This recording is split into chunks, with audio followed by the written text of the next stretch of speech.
You can meditate every single day. You could feel elevated and connected. You can visualize your future, and you can even feel abundant and confident and free and like a whole new person. But then, as soon as you open your eyes from that meditation, you slowly return back to who you've always been. I've been studying Dr. Joe Dispenza's work in his books and meditations for over 15 years, and they are absolutely incredible. In fact, I think they're some of the best meditations out there. However, there's one really important ingredient that I feel is missing that he teaches, but a lot of people overlook. And it's this idea that most people will do the meditation and feel great in the moment, but then they won't do the identity shifting work that's required in order to experience a lasting transformation. Because the reality is, you can't create a completely different result in life if you keep returning back to the old self and the old identity that you've always been. So in this video, I'm going to show you how to turn an elevated state into a lasting transformation for yourself. And there's a super simple 3-step process that I'm going to share that will help you actually apply this and help you actually make the shift for yourself. So if that sounds good, make sure you like this video and let's get right to it. So the first idea I want to share is visiting your future self isn't the same as becoming them. And in essence, a powerful meditation can help bring you in to visiting your future self over the course of 20, 30, 40 minutes. And you can even feel abundant, confident, courageous. And in that moment, it is real.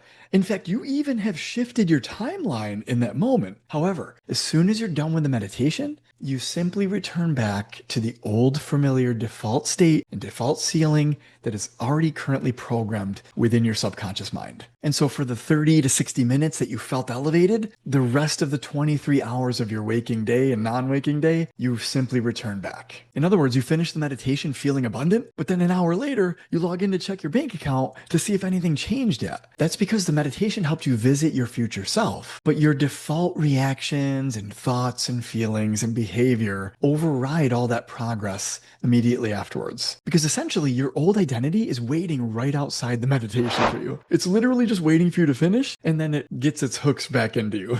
Your identity is essentially a collection of these thoughts, feelings, beliefs, assumptions, expectations, ceilings, programs, instructions that you are abiding by. And it essentially defines who you are. And not only that, but it also defines like what you deserve, what's safe for you, what's possible for you, what you expect or assume life will give to you, and ultimately how much success, money, love, or fulfillment that you can comfortably receive and sustain in your life. This is why people can experience a huge breakthrough, but then return back to the old patterns. The identity is very deeply rooted. And so if you've been in this world for any amount of time and you've been trying to shift your beliefs and shift your identity, I'm going to give you some very powerful ways to do that in just a few minutes here. So let's just imagine for a moment that you've been living at a financial ceiling of about $5,000 per month. And then you sit down and you try to visualize $10,000 or $20,000. And by the way, this is exactly what happened to me. So I'm going to share with you. So you sit down, you visualize it, you get into the feeling of, oh yeah, $10,000, $20,000 a month. What could that look like? You get a couple of ideas coming in, right? You start to feel the relief and you feel the gratitude and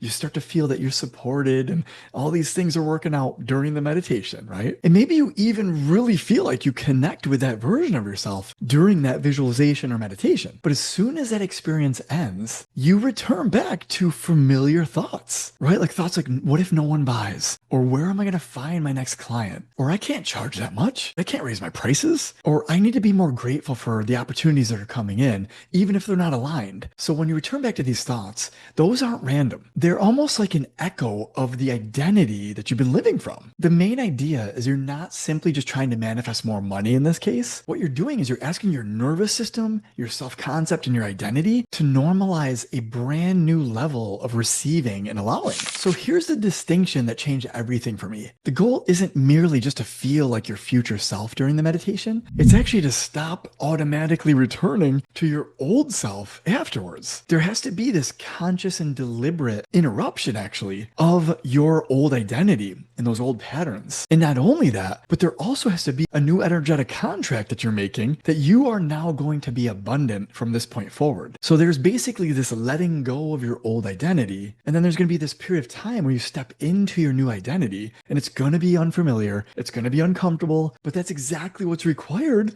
to get a new result in your life. But the idea is you have to fully on accept that new identity and that new role in your life before anything significantly changes. But that's where the real work begins. So it's not just you're going to sit down and meditate and then magically become the person. Well, meditation can open the door for you. It can show you what freedom and abundance feels like. But once you walk through that door, you now have to begin making decisions from that version of yourself. Otherwise, the old identity continues to receive the majority of the votes, because every thought is a vote, every feeling is a vote, every behavior is a vote, every reaction and response is a vote, and your life will simply reflect back to you the identity that's receiving the most votes throughout the day. So as promised, here's the 3-step process that's super simple to follow that will help you interrupt that pattern and help you make a lasting change and transformation for yourself. So step number 1 is you have to define the person you just became in your meditation. So before you get up and return to your day on autopilot, ask yourself, who was I during this meditation? Not just what did I see or what did I experience? Who was I, right? What did that version of me actually believe? What did they assume and expect about their life and about themselves? How did they carry themselves? What were they no longer afraid of? What did they know to be true? How did they relate to money, abundance, and success? Or love and health and relationships, if that's what you're working on, right? In other words, get very intimate on the details of what exactly did that version of you look like. Not just how they felt differently, although that's going to be a very important piece of the puzzle, but really try to dial it in with as much detail as possible. And then also, as part of step 1, you're just going to choose like 3 qualities or characteristics that you identify, like things that really stick out to you. Like maybe your future self is like more certain about things or more courageous and shows up differently, right? Or maybe they're just more calm, more visible, more okay being visible, right? Or more supported and has more trust. Identify whatever comes up for you and write it down. The most important thing for step 1 is not just to leave the meditation feeling better, but to really become aware of the difference between you and your current identity and that future identity. But the idea is you have to leave with a clear identity pattern that you can now actually focus in on and shift coming out of the meditation. That's the whole idea. So step number 2, detect the moment your old identity returns or the old pattern returns. So at some point throughout the day, your old pattern is going to return. I promise you.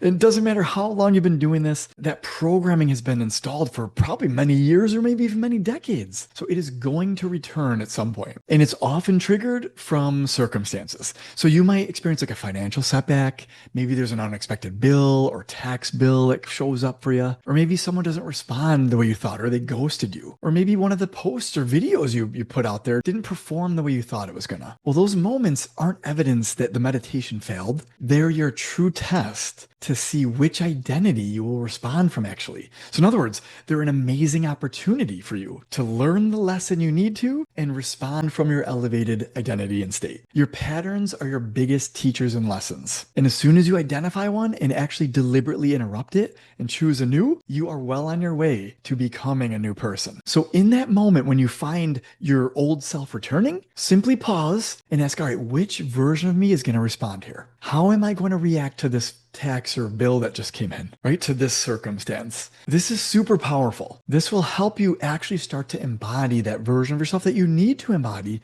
to create a new result in your life. And then step 3 is just to simply demonstrate that new identity pattern. A new identity becomes real through evidence and through proof. And so if you're even able to take one action that demonstrates that new identity you're becoming, that is amazing proof and evidence and validation that you are actually now embodying that new identity. So for instance, if you identify that your new identity is more visible, then publish that post or that message, right? Actually show up differently, more visibly. If you determine your new identity is more abundant, then you want to start making decisions from abundance and not from lack or scarcity. If your new identity is more confident, then show up confidently and make that offer, right? Get that courage to take the action you wouldn't normally do. Here's the thing. You don't need to completely transform your life in one day. All you need to do is just cast more votes in the right direction toward that new identity. Every thought you think, every emotion you feel, every action you take is contributing to a certain identity that you are fostering. You're making a new energetic contract.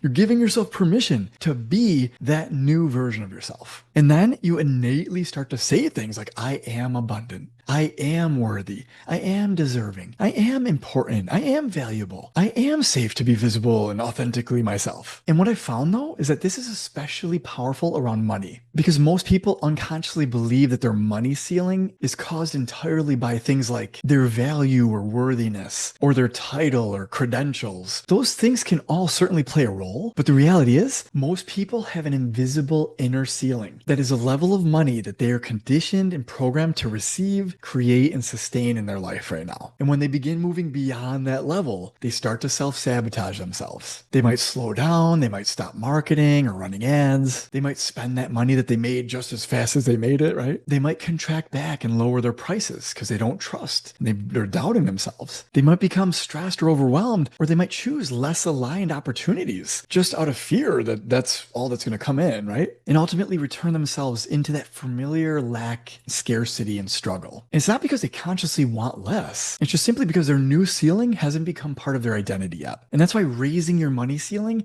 requires a lot more than just meditating or visualizing a new number. It's actually going to impact your relationship with money and abundance right now. And so what that means is you have to change your relationship with allowing and receiving, with visibility and showing up differently, with your own value and worth, with your level of responsibility and contribution. You have to change your relationship with all these areas that are indirectly tied to your money ceiling. That's why money seems to be so elusive for a lot of people, myself included. It took me a decade to figure this out, actually, because money in and of itself isn't the complete transformation. It's the becoming the person that's capable of creating more money and sustaining more money. And that's exactly why I created something called the Abundance Accelerator, because literally it was the only thing that worked for me.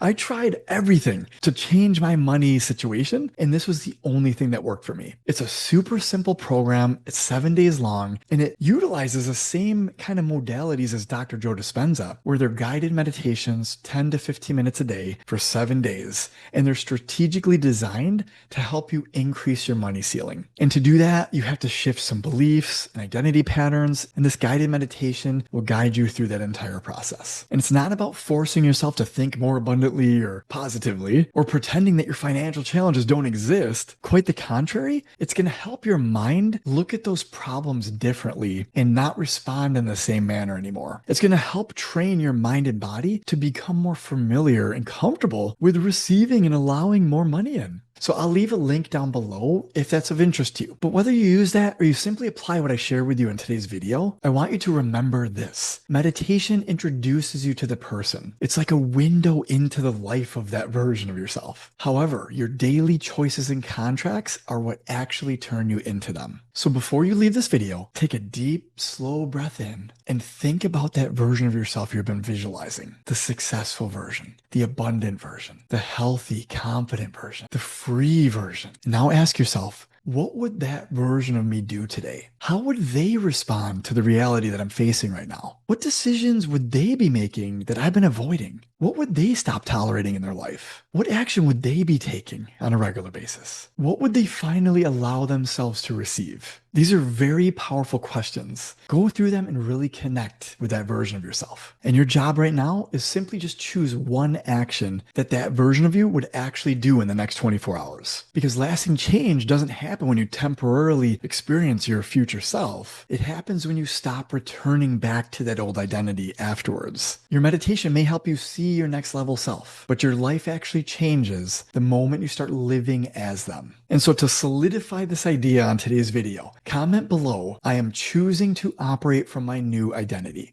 I'm choosing to be abundant. I'm choosing to be healthy. And then just simply write down one action that you're going to take in the next 24 hours and then do it. Make sure you prove it to yourself and give your subconscious mind the evidence it needs to start to build your new identity and the belief in it. Because until your brain receives actual evidence that you are operating from a new level, it will continue to abide by your old ceilings and old identity patterns. So I hope this video serves you amazingly well. If you liked it, go ahead and throw a like on it. And you should consider subscribing to Mind Body Evolution, where we try to help you actually become the version of yourself that can create the life you desire and sustain it. So let me leave you with this last question. Who is your next level asking you to become?